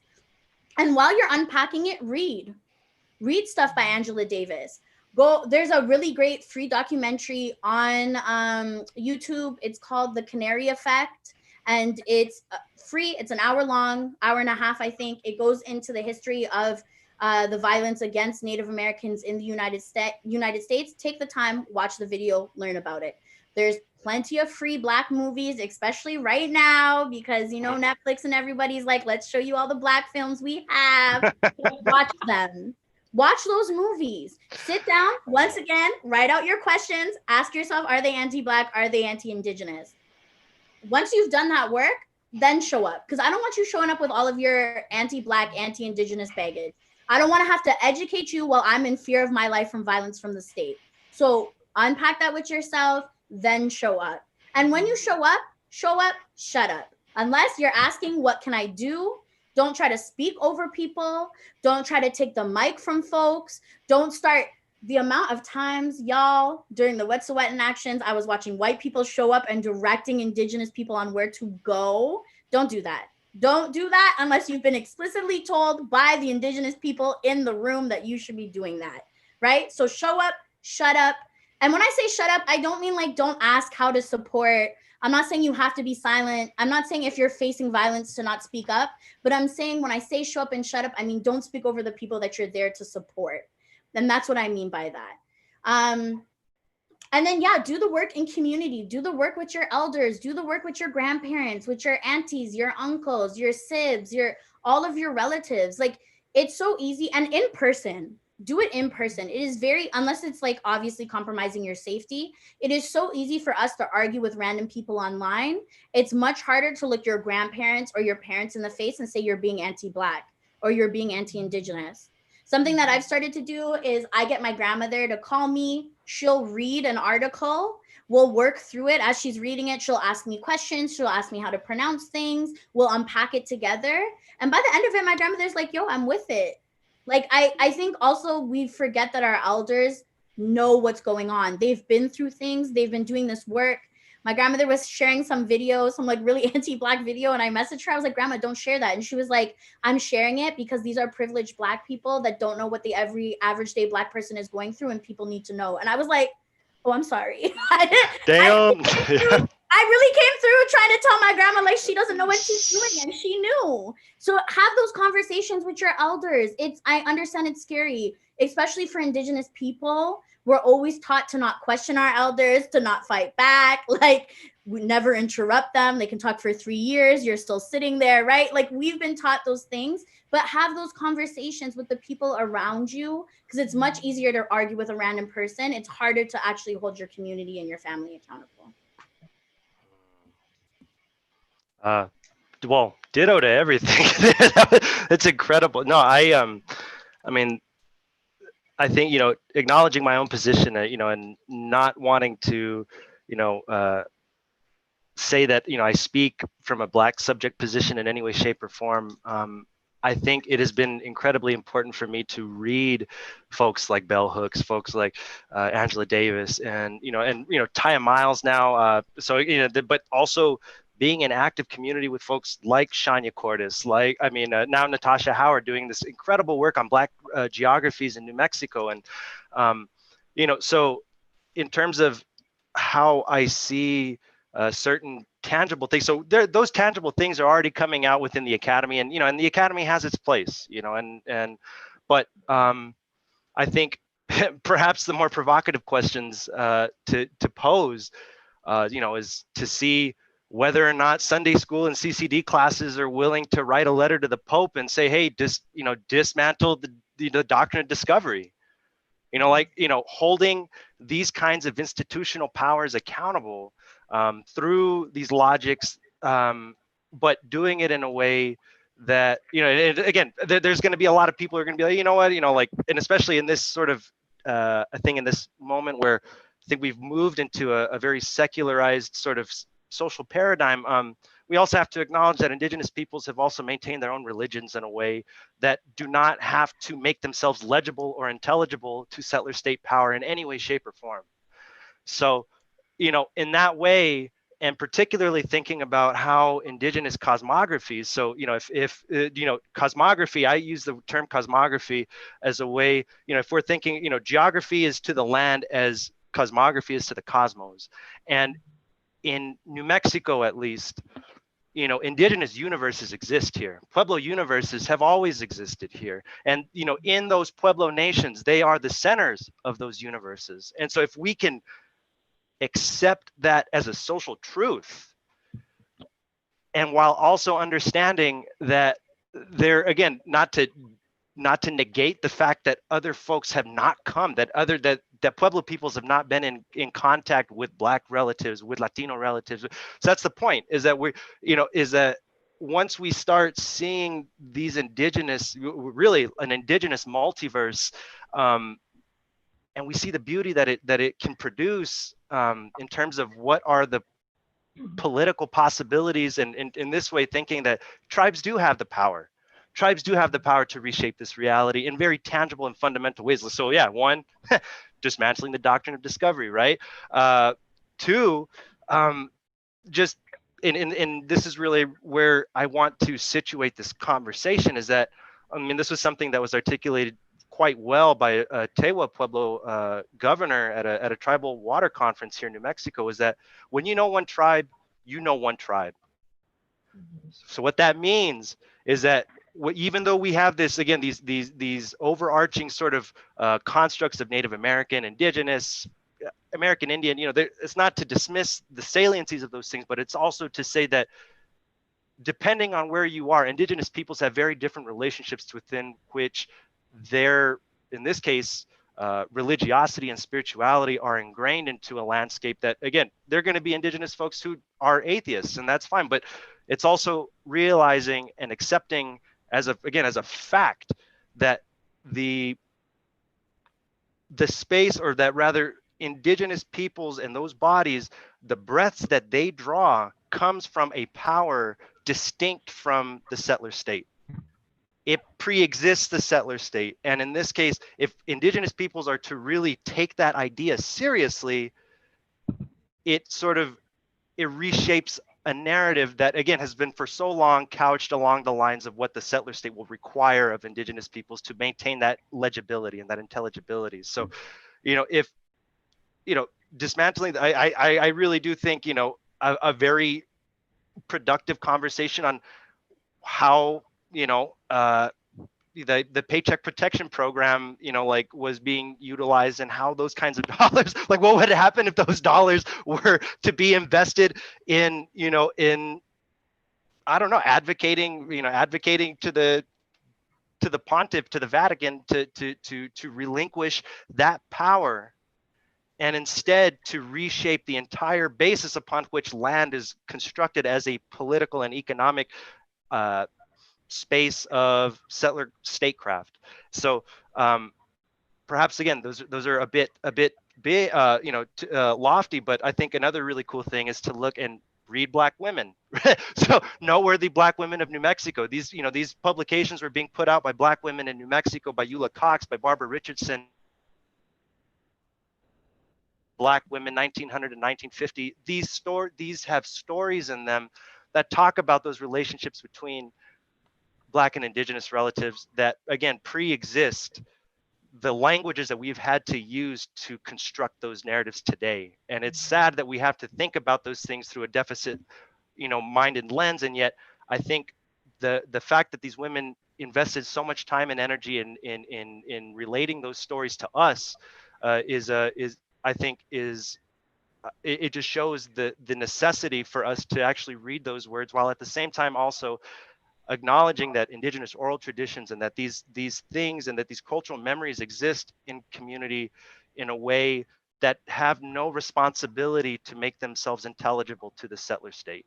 So if we, perhaps again, that may be a big ask, but I think there are ways to go about this where we do not have to displace colonial violence onto each other once again.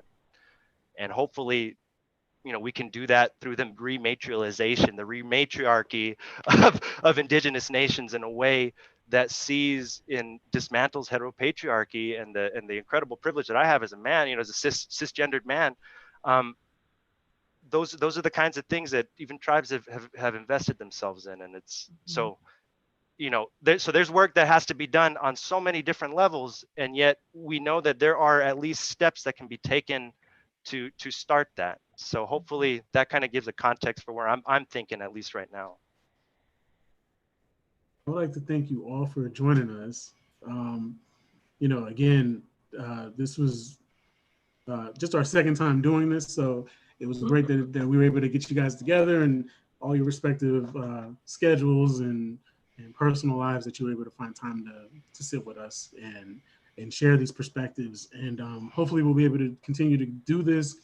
Again, we have July 25th, our ARC Roundtable on genealogy and mental health, and some of the pitfalls and circumstances surrounding mental health and healthy attitudes towards researching genealogical histories. Also, August 1st, we are going to be doing our virtual makers market, more or less, and it will be a space where we're looking for artists and makers, craft makers of all kinds, of African American, Native American, and Latino backgrounds to, join us live and create. Also offer places where they can, where people can showcase and also sell their respective items, especially due to the current situation. A lot of people are losing money, so especially craft makers and artists in particular. So this will be an opportunity for that. We have limited amount of spaces, but if you email again, programs@arccenter.org, and send us your portfolio, share it with a friend, let other people know as well. And we'll try and continue doing that as much as possible, depending on how successful this first one is. So, and also to everybody who's watching, I will be soliciting all of our participants for a resource list, various links, resources, places people can get involved, resources, things that people can read, activities even that they can do. And we'll have that available on our website as well underneath this archived video. So again, I'd like to thank you each for coming and participating today. We ran a little bit over, but it was worth it. And yeah, and hopefully we can have you guys back. And if you all have any ideas for roundtables that you want to facilitate, that's also open as well. We like to create that space for dialogue. So thank you all again. If you have any final words, you have the floor. I'm just very thankful, Chimigwich, for having us. I was like taking notes while everyone was talking, and I feel like I have like so much reading to do. Yeah, because like being in Canada, there's a lot more around like the United States that I don't know and that I'd love to learn. So I was jotting down names and like things to read and like topics, and I was like, oh, okay. I'm a Virgo, so I really love to do research. So I'm here for all of it. Thank you so much. Yeah, thank you, everybody. I really appreciate it. I'm going to be rewatching. I was like, it's recorded, so I don't have to take notes. But I'm going to be rewatching. I really am appreciative. Gracias. Thank you, Miigwech. Yeah. No, muchísimas gracias, Ura. I'm very grateful to have shared this time with you, and in a very real way, we're kind of seeing a vision of being able to reach across space and time to be able to talk about things that are really beautiful today. And I'm hoping, we can kind of keep that work going. So muchísimas gracias. Thank you. Thank you all. And until next time, I'm signing off. Right. Take care. Take care. Yes.